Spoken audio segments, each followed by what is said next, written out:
Niatnya itu sejak awal saya hidup ini sebelum saya mati, kita ingin memberi manfaat yang sebesar-besarnya bagi orang lain.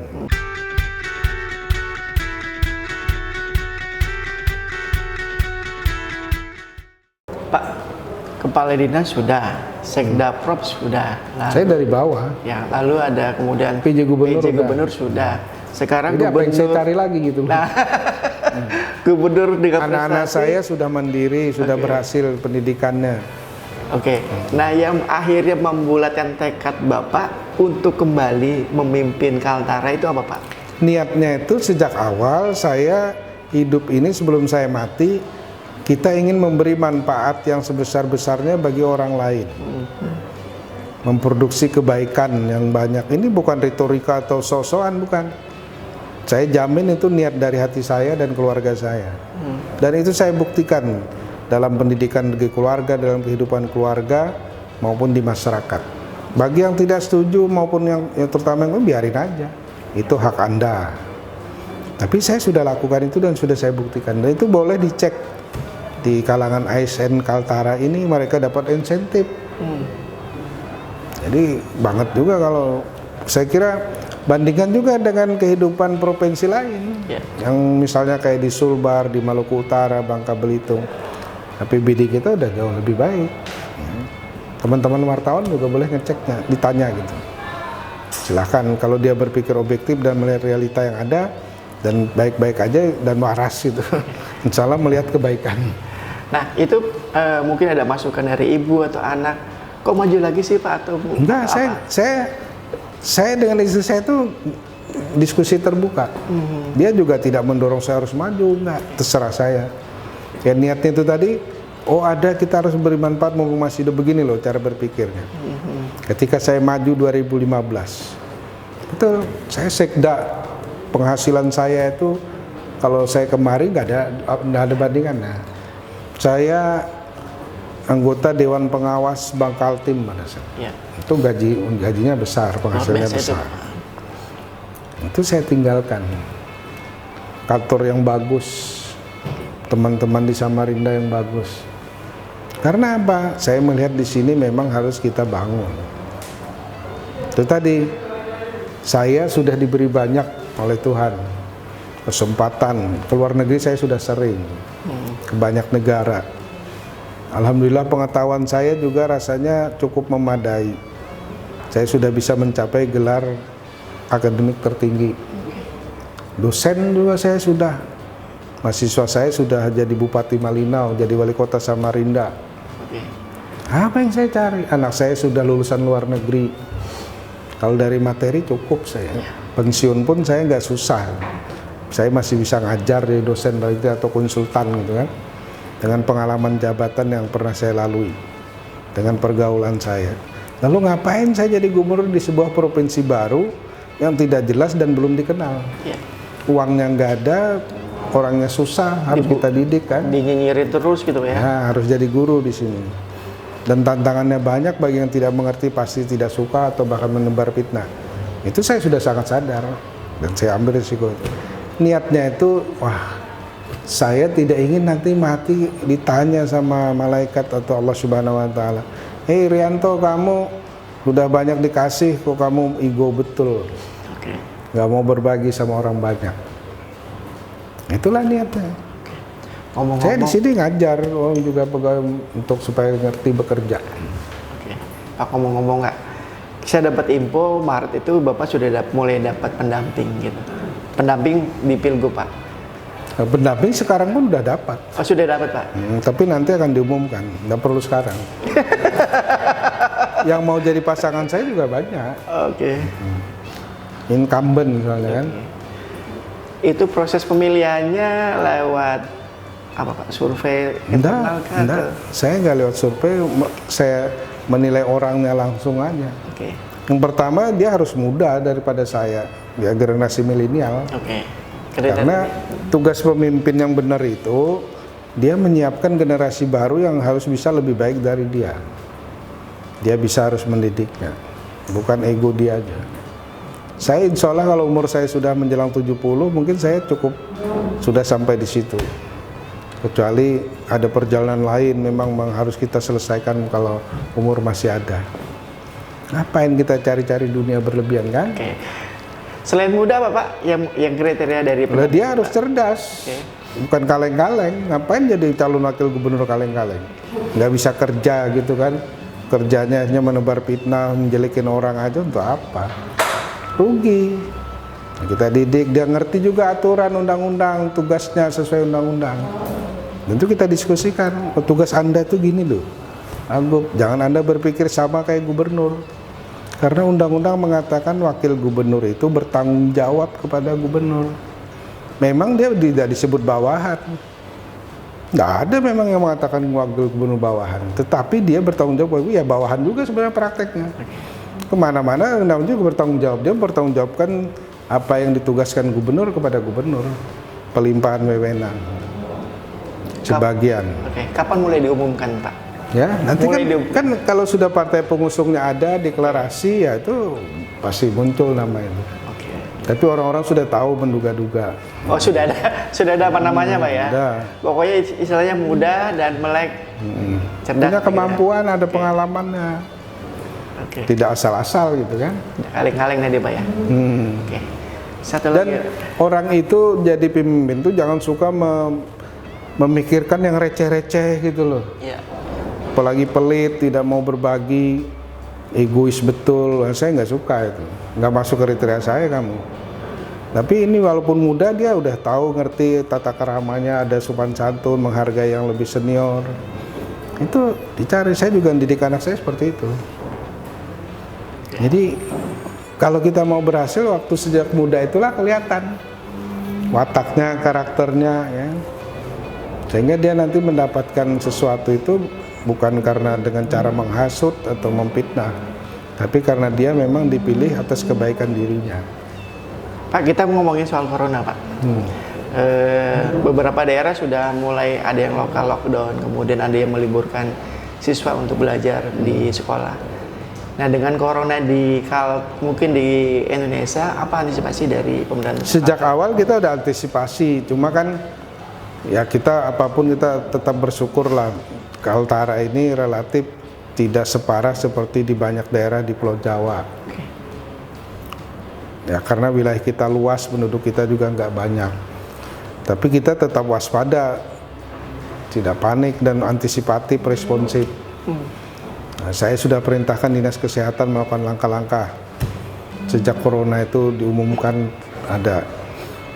Nah, bersyukurnya di Kaltara sampai hari ini belum ada yang diduga positif atau suspek.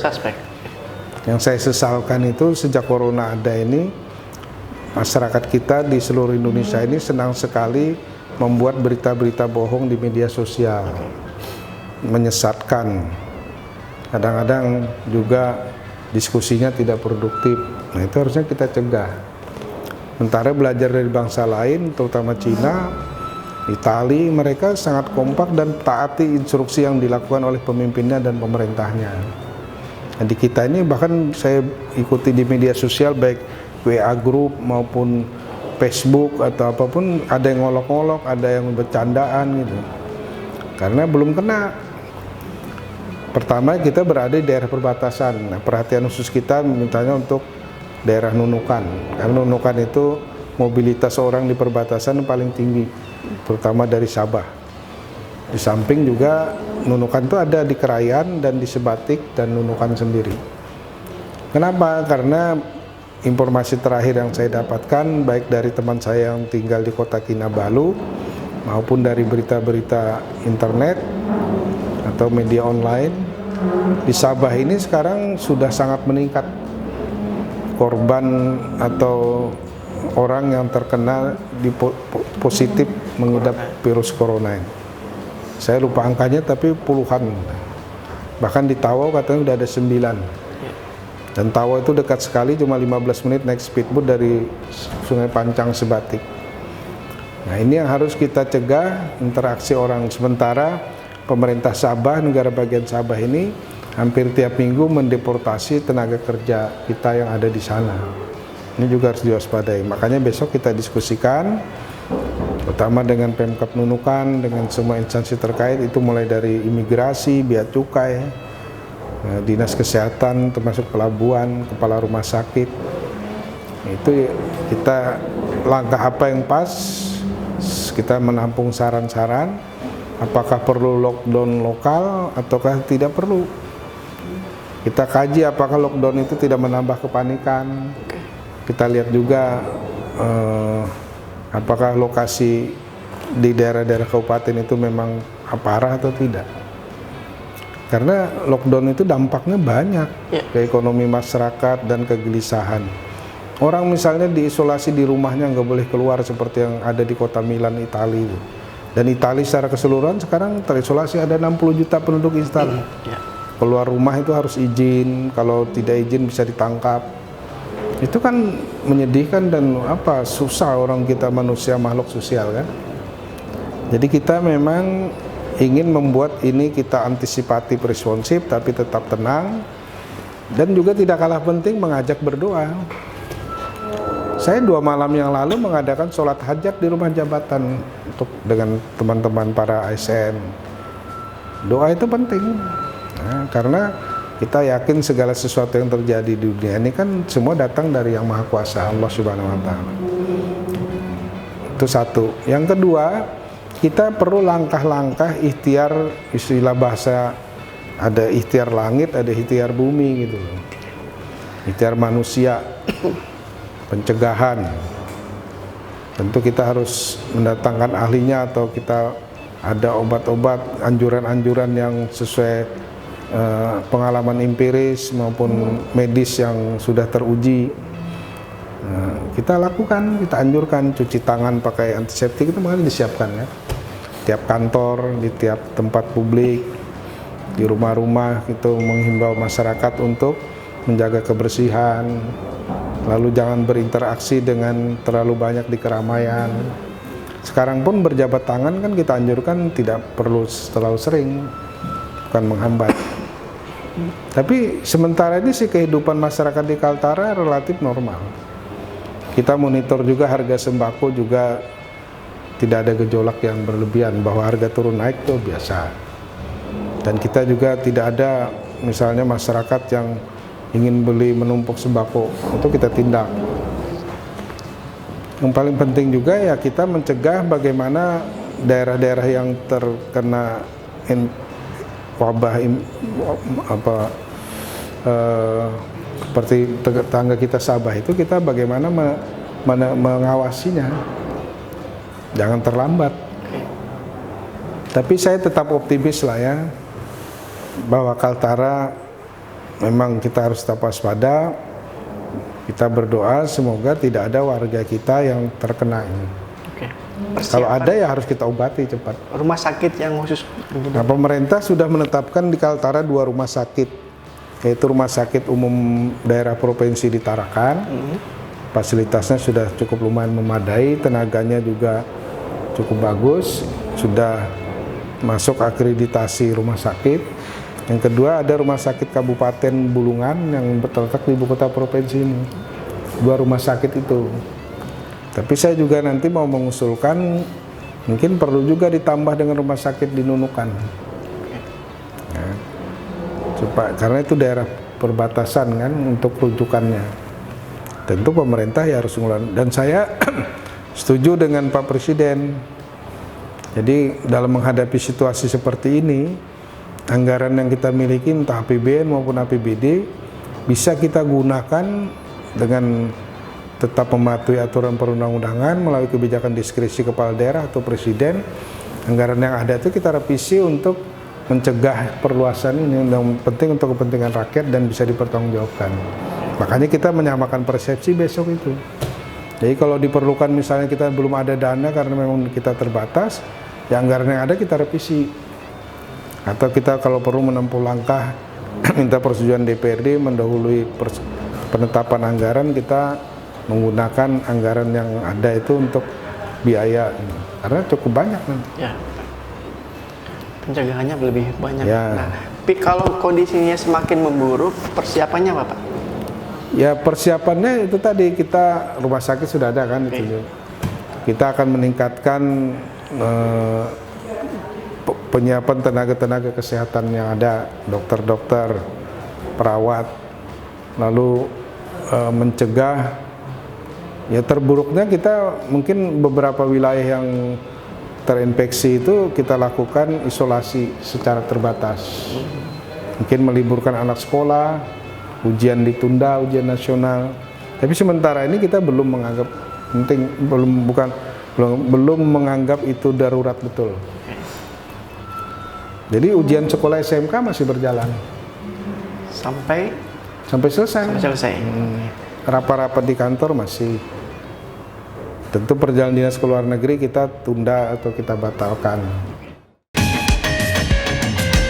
Terima kasih sudah nonton. Jangan lupa like, subscribe, dan nyalakan lonceng notifikasinya ya.